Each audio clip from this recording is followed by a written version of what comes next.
बताना चाहूँगा। हमारी जो नई ट्रेनें जो हमने चलाई इस वर्ष, वो 7 नई ट्रेनें थी, जिसमें से एक वंदे भारत ट्रेन थी जो पुणे अजनी के बीच में 6 डेज ए वीक चलती है, वो हमने इंट्रोड्यूस की। इसके अलावा 2 अमृत भारत ट्रेनें चलाई, जो एलटीटी से लोकमान्य तिलक टर्मिनस से सहरसा और पनवेल से अलीपुरद्वार इंट्रोड्यूस हुई। ये 2 हमारी इंपॉर्टेंट ट्रेनें, तीन ट्रेनें इंपॉर्टेंट हैं, और बाकी टोटल हमने 7 ट्रेनें इस वर्ष ऐड की, जितनी जो हमारी रेगुलर ट्रेनों में। पहला सवाल तो आपका पंक्चुअलिटी के बारे में था कि punctuality infrastructure bus say naturally it will affect. जब वो उस समय काम चल रहा होता है, कुछ ट्रेन हमको कैंसिल करनी पड़ती है, कुछ रेगुलेट करनी पड़ती है जब वो काम चल रहा होता है, तो उसका नेचुरल इफेक्ट पंक्चुअलिटी पे आएगा। लेकिन हम लोग ये ध्यान रखते हैं कि उसका कम से कम इफेक्ट हो, एंड उसके हिसाब से हम प्लान करें। दूसरी बात, जो आप दिव्यांग कोच की बात कर रहे हैं, दिव्यांग कोच में यस, बहुत सारे इंसिडेंट अभी रिसेंटली हुए हैं, और उसमें कुछ लोग अनऑथराइज्ड भी ट्रैवल करते हैं, तो हम लोग उसको बहुत काफ़ी सीरियसली ले रहे हैं, तो गंभीरता से ले रहे हैं। हमारी आरपीएफ डिपार्टमेंट उसमें उसको काफ़ी ध्यान से देख रहा है। लेकिन आप ये जरूर समझिए, रेगुलर ड्राइव भी लग रही है हमारी, कॉमर्शियल और आरपीएफ दोनों मिलके कर रहे हैं। लेकिन आप ये समझना जरूरी है कि हर जैसे अगर हम बात करें कि अगर चोरी करनी है तो सब एक एक आदमी के ऊपर एक एक आदमी बिठा दें, तो एक एक पुलिस वाला बिठा नहीं सकते। उसी तरह की बात है कि जब इतनी सारी ट्रेनें हैं, तो हम रेंडमली उसको चेक करते हैं और रेंडमली उसकी व्यवस्था करते हैं। फिर भी उसके रिसेंटली कुछ इंसिडेंट हुए हैं, बाकी ऐसा नहीं है कि इंसिडेंट पहले भी होते थे, लेकिन रिसेंटली थोड़ा ज्यादा अभी इस समय हाईलाइट हो रहे हैं। होना कुछ भी नहीं चाहिए, लेकिन क्योंकि इतनी हमारी इतने सारे ट्रेनें चलती हैं, इतनी सारी सुविधाएं हैं, इतनी सब चीजें हैं, और इतने सारे लोग ट्रेवल करते हैं, आप ही जानते हैं कि इतना वो है, तो सबके हर एक उस पर बिठाना संभव नहीं है। जो रिसोर्सेज अवेलेबल हैं उसमें हम लोग पूरी कोशिश कर रहे हैं, और हमारी पूरी प्रयास है और चेष्टा है कि इस तरह के इंसिडेंट ना हो, और हम उसको मॉनिटर करें। जहाँ तक इंटेलिजेंट इनपुट का सवाल है, वो हमको रेगुलरली मिलती रहती हैं, और हम उस पर एक्ट भी करते रहते हैं। लेकिन सारी बात मैं आपसे, मतलब मुझे भी नहीं मालूम होता, हमारे जो इंटेलिजेंस लोगों को ही मालूम होता है। कुछ जो जानकारी मुझे पता चलती है, लेकिन वो सारी जानकारी मैं यहाँ शेयर भी नहीं कर सकता हूँ। लेकिन तो वो सब जानकारी हमको मिलती रहती है, उस पर हम एक्ट करते हैं, और उस पर उचित कार्रवाई भी करते हैं, और ये प्रयास कंटिन्यूस चलता रहता है। ठीक है ना। जो आप जिस इंसिडेंट की बात कर रहे हैं, वो बात उसकी इंटेलिजेंस इनपुट आई थी, लेकिन जो आप पुणे की बात कर रहे हैं, ऐसा ऐसा कोई संज्ञान में आया नहीं। और जो चाइनीज उसकी बात, जो आप सीसीटीवी की बात कर रहे हैं, वो हमारा रेलवे में तो बहुत अच्छा सीसीटीवी का जो स्पेसिफिकेशन बना है, जिसमें HTQC स्पेसिफिकेशन होता है, जिसमें ये सारी चीजों को टेक केयर करके ही खरीदा जाता है। तो वो RDSO ने बहुत एक स्पेशल स्पेसिफिकेशन निकाला हुआ है, इसमें सारी कि वो किसी तरह से हैक ना हो सके, कुछ उसका डेटा कोई ले ना सके, वो सब व्यवस्था है। और उसके हिसाब से ही आगे का जो प्रोक्योरमेंट हो रहा है सीसीटीवी का, उसके हिसाब से ही हो रहा है। तो जो हमारे नए जो सीसीटीवी इंस्टॉल हो रहे हैं, उसमें ये सब व्यवस्थाएं हैं, और उन व्यवस्थाओं का हमको आगे फायदा मिलेगा। जो भी इंस्टॉल हो रहे हैं, उसमें सब इस चीज का ध्यान रखा जा रहा है। जो भी नए स्टेशनों पे हमारा जो ये रेलटेल जो कर रही है, उसमें ये सब व्यवस्थाएं हैं। नहीं नहीं, बिल्कुल नहीं। वो उसमें उसमें वो they are compliant to all जो प्रोविजंस हैं, उसमें ये सब पॉसिबल नहीं होगा। आता सगळ्यात महत्वाची गोष्ट म्हणजे मध्य रेल्वेने मागच्या वर्षामध्ये जी उल्लेखनीय कामगिरी केलेली आहे, त्याच्याबद्दलची आपण ही प्रेस कॉन्फरन्स घेतली होती। याच्यामध्ये मागच्या वर्षी जर समजा आपण लोडिंग पासून किंवा फ्रेट लोडिंग मध्ये ज्याची सुरुवात केली, तर साधारणपणे मागच्या वर्षी 79.34 मिलियन टन इतकी लोडिंग ही मध्य रेल्वेवरती झालेली आहे। याच्यामध्ये 2 महत्वाच्या कमोडिटी ज्याच्यामध्ये सगळ्यात जास्त वाढ झालेली आहे, त्या 2 कमोडिटी आहेत। एक आयरन ओर म्हणजे जी लोखंडाची ही असते, जो खनिज असतो, तो लोखंडाचा खनिज, त्याच्यामध्ये साधारणपणे 177% वाढ ही मध्य रेल्वेवरती झालेली आहे। आणि सोबतच जे आपल्या सोबतकडचे जे क्लिंकर आहेत, त्या क्लिंकर म्हणजे सिमेंटचं जे प्रिएम्प्टिव्ह प्रोडक्ट असतं त्याच्यामध्ये साधारणपणे 80% वाढ ही मध्य रेल्वेवर झालेली आहे. यासोबतच आपण फूड ग्रेनमध्ये जे ऑनियन आहेत, ऑनियनच्या रेटमध्ये, कांद्याच्या रेटमध्ये 133% वाढ ही मध्य रेल्वेवरती झालेली आहे. या तीनही गोष्टी आणि याच्यासोबतच कंटेनर JNPT टर्मिनलच्या माध्यमातून, जवाहरलाल नेहरू पोर्ट टर्मिनसच्या माध्यमातून कंटेनरची जी वाहतूक होते त्याच्यामध्ये देखील सिग्निफिकंट वाढ झालेली आहे. आपण जर अर्निंग किंवा ज्याच्यामध्ये टोटल रिव्हेन्यू कलेक्शनची जर गोष्ट केली तर याच्यामध्ये पॅसेंजरच्या माध्यमातून आपण यावर्षी 8,123 करोड रुपयांचा एकूण रिव्हेन्यू हा कलेक्ट केलेला आहे. आपण फ्रेटच्या माध्यमातून देखील 8,296 कोटींचा रेव्हेन्यू कलेक्ट केलेला आहे. एकूण मध्य रेल्वेची एकूण जी रिव्हेन्यू कलेक्शन आहे किंवा जी आर्थिक प्राप्ती आहे ती 169 करोड इतकी आहे त्याच्यामध्ये. आणि या सर्व याच्या माध्यमातून फ्रेट लोडिंग आणि जे अर्निंगचं मी तुम्हाला सांगितलं प्रत्येक डिव्हिजनचं जर आपण त्याच्यामध्ये केलं तर याच्यामध्ये डिव्हिजन वाईज मुंबई डिव्हिजनमध्ये या वर्षीचं एकूण 52 million ton, Bhusawal division 5.32 million ton, Nagpur division 42.72 million ton, Pune 2.30 million ton आणि सोलापूर हे 6.48 मिलियन टन इतकी लोडिंग आपल्याकडे झालेली आहे. याच्यामध्ये सर्वात जास्त जी लोडिंग झालेली आहे ती मध्य रेल्वेवरती कोळशाची आहे आणि ती जवळजवळ या वर्षीची जी आहे ती एकूण 33.92 मिलियन टन इतकी झालेली आहे. याशिवाय आपल्याकडं प्रत्येक कमोडिटी वाईजचे जे आहे त्याचे डिटेल देखील आपल्याला प्रेस रिलीजच्या माध्यमातून सेपरेटली दिले जातील.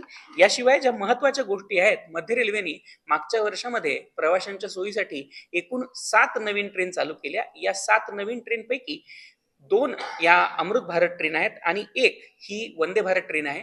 पुण्यावरनं नागपूरला कनेक्टिव्हिटी देणारी ही वंदे भारत ट्रेन आठवड्यातनं 6 दिवस सध्या धावते आहे आणि त्यासाठीचा जो रिस्पॉन्स आहे तो देखील खूप चांगला मध्य रेल्वेला मिळालेला आहे. यासोबतच सबर्बन मध्ये मध्य रेल्वेने एकूण 10 फेऱ्या या लोकल ट्रेनच्या वाढवलेल्या आहेत. याच्याशिवाय 14 फेऱ्या या हार्बर लाईनवरती AC लोकल ट्रेनच्या इंट्रोड्यूस करण्यात आलेल्या आहेत. या फेऱ्यांच्या नंतर मध्य रेल्वेवरती सध्या चालवल्या जात असलेल्या AC लोकल ट्रेन या एकूण 94 झालेल्या आहेत. याशिवाय मागच्या पूर्ण वर्षामध्ये मध्य रेल्वेने 1000 स्पेशल ट्रेनच्या माध्यमातून 8,840 फेऱ्या या स्पेशल ट्रेनच्या केलेल्या आहेत, ज्याच्यामध्ये रिझर्व्ड अनरिझर्व्ड आहेत आणि यातील जवळजवळ 5,000 पेक्षा जास्त फेऱ्या ह्या महाराष्ट्रातल्या वेगवेगळ्या स्थानकांसाठी करण्यात आलेल्या आहेत. याशिवाय आपल्याकडनं यावर्षी 76 वेगवेगळ्या स्थानकांवरती ट्रेनना स्टॉपेजेस देण्यात आलेले आहेत. एकूण 33 स्थानकावरती ही 76 स्टॉपेजेस किंवा 76 थांबे हे प्रवाशांच्या मागणीनुसार देण्यात आलेले आहेत. याशिवाय आपण यावर्षी 7 नवीन स्टेशन देखील चालू केलेले आहेत.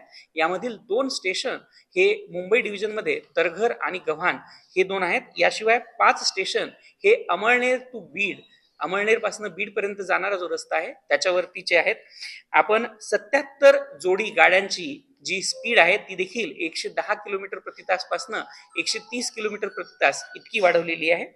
मागच्या वर्षीचं जे मेल एक्सप्रेसची आपली पंक्च्युअलिटी आहे ती 82.05% इतकी आहे आणि जी सबर्बनची गाड्यांची पंक्च्युअलिटी आहे ती 92.04 इतकी आहे. मध्य रेल्वेने यावर्षी एकूण 164.3 कोटी इतके पॅसेंजर्स मध्य रेल्वेच्या माध्यमातून त्यांनी प्रवास केलेला आहे. हा मागच्या वर्षीपेक्षा जवळजवळ 2% अधिक आहे. पॅसेंजरच्या रिव्हेन्यूची जर गोष्ट केली तर जवळजवळ 8,125 कोटी इतकी रिव्हेन्यू हा पॅसेंजरच्या कॅरी करण्याच्या माध्यमातून मध्य रेल्वेला मिळालेला आहे. याशिवाय मध्य रेल्वे ही नॉन फेअर रिव्हेन्यूच्या ह्याच्यामध्ये सर्व भारतीय रेल्वेमधले जितके सगळे झोन आहेत त्यामध्ये पहिल्या क्रमांकावर आहे आणि यावर्षी मध्य रेल्वेने याच्या माध्यमातून 134.63 कोटी रुपये याच्यातनं कमावलेले आहेत.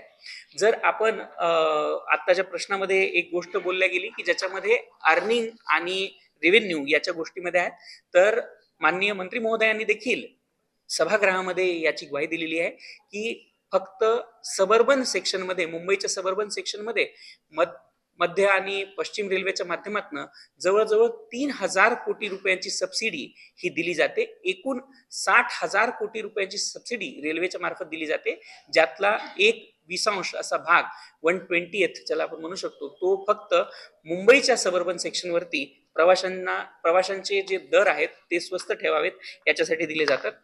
आपण मागच्या वर्षीच्या ज्या स्पेशल ट्रेन होत्या यामध्ये ज्या 12,000 जवळजवळ स्पेशल ट्रेन एकूण आपण चालवल्या, यातल्या 1358 या समर स्पेशल ट्रेन होत्या, 1712 ह्या दिवाळीच्या स्पेशल ट्रेन होत्या, 1038 या होळीसाठीच्या स्पेशल ट्रेन होत्या, 326 गणपती स्पेशल ट्रेन होत्या आणि 109 या विंटर ट्रेन होत्या. याशिवाय आपण आषाढी एकादशीसाठी देखील प्रामुख्याने सोलापूर मंडळामध्ये 122 स्पेशल ट्रेन चालवलेल्या होत्या.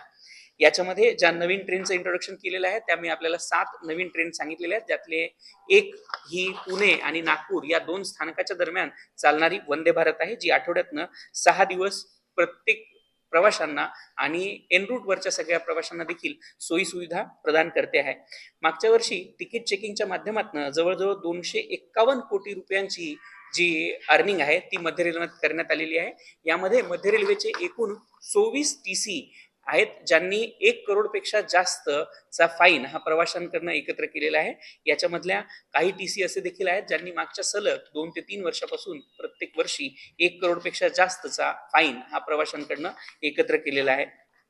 याच्यामध्ये भुसावळचे TC आहेत निसार खान म्हणून, ज्यांनी यावर्षी सगळ्यात जास्त रेव्हेन्यू एकत्र केलेला आहे. जवळजवळ 1,48,00,000 रुपयांचा जो फाईन आहे, दंड आहे, तो त्यांनी वसूल केलेला आहे. त्याच्यानंतर MM शिंदे म्हणून मुंबईचे जे TC आहेत, हेडक्वार्टरचे TC आहेत, त्यांनी 1,46,00,000 रुपये कलेक्ट केलेले आहेत. यांचं मागच्या वर्षी देखील हे म्हणजे 1 करोडपेक्षा जास्त फाईन मारणाऱ्या TC मध्ये यांचं नाव होतं.